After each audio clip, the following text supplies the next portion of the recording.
take care of your safety. Even if you're not a millionaire who can be abducted for ransom, you still need to take safety measures so as not to get into this critical situation. Take your safety seriously. Don't walk on your own along deserted streets or after dark. Muggers aren't the only criminals you can come across in these circumstances. If you absolutely must go somewhere, make sure you travel with a companion. Criminals are more likely to choose you as a victim if you look lost and confused. So, before you go to a new place, plan your route, and inform your relatives or friends of your plans. Be cautious of strangers coming up to you or loitering nearby for no reason. Change your everyday routine. Use different routes during your commute. Visit different grocery stores, and try to have lunch or dinner at new places. If you haven't managed to escape, what if there was nobody around and you didn't manage to escape? Now you're in a car, and your eyes are covered with a blindfold. You're terrified, your heart is palpitating, and you might be hyperventilating. First of all, concentrate and try to calm down. After you do this, it's time to apply your observation skills. You have to remember as many details as possible to use this information later. Pay attention to the kidnappers, to your surroundings, and to the route the car is taking. This knowledge may well help you to escape. It might also help your rescuers when the time comes. In the first moments after the abduction, let's imagine these preventive measures didn't take effect, and criminals managed to get to you. Of course, it's a highly stressful situation. Despite this, try to keep your panic at bay and analyze the situation. You need to understand if there's a real possibility of escaping in the first few minutes after an abduction. The first moments after a kidnapping are the riskiest. If you feel there's no easy way to escape, all your attempts won't be worth the risk. However, if there are other people in the area, the first minutes after you've been caught may be your only chance to get away. Try to attract the attention of passers-by. Someone will probably come to your rescue. What to do in captivity? You should be physically and mentally active. Naturally, it's difficult to do physical exercises if you're restrained. At the same time, you have to find a way. Being in good physical shape can really help you if you attempt to escape. Plus, physical activity is known to keep depression and pessimism at bay. Do whatever you can. Push-ups, jumping jacks, or stretching exercises. Try to challenge your mind, as this will help you not to go around the bend. You can develop different escape plans. Have imaginary conversations with your friends. Remember the names of all the states, crack math problems, or sing songs. This will keep your brain occupied and therefore sharp. If you aren't the only captive, try to talk to the others. This will help you deal with the situation. On top of that, you'll probably be able to think of an escape plan together. If you're held with other people, don't show off. The safest strategy is to blend in and remain one of the crowd. Recognize when it's time to escape.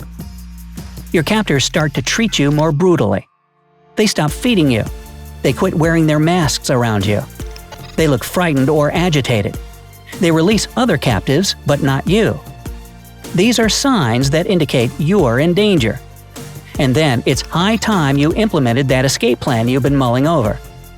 Besides, grab any escape opportunity you see, even if it doesn't agree with your plan. Try to establish a connection with your kidnapper.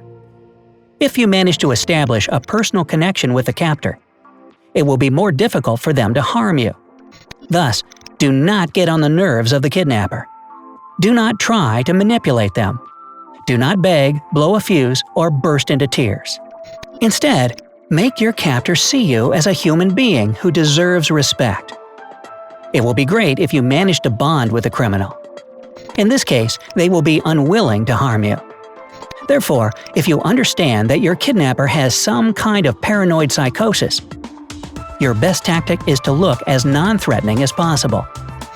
Also, remember that your attempt to befriend this person may be assumed as manipulation and could end badly.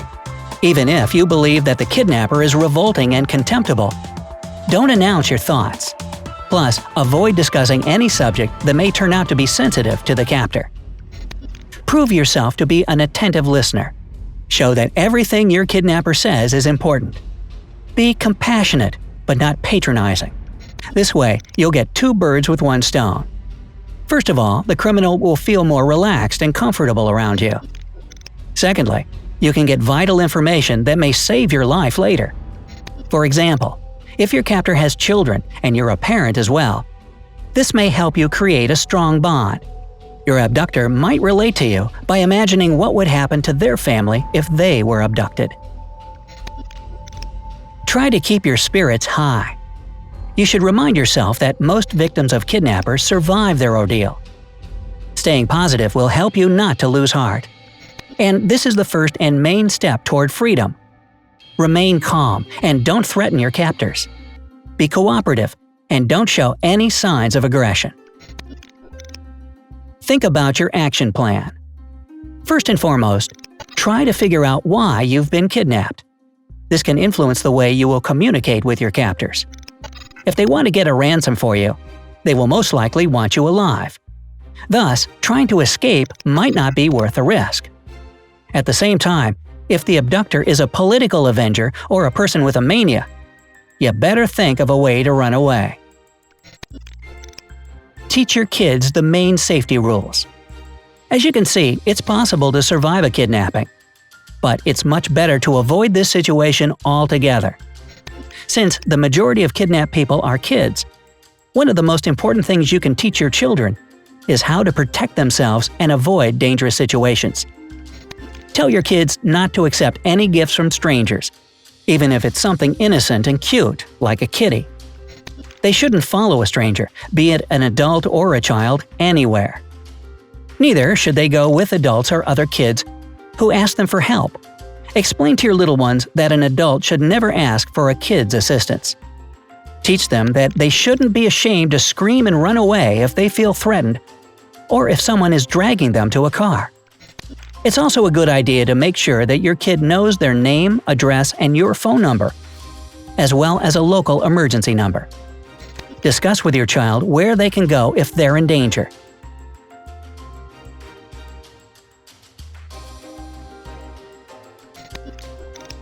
Don't get in the way of your rescuers. Surprisingly, a rescue attempt is the most dangerous moment for you as a hostage.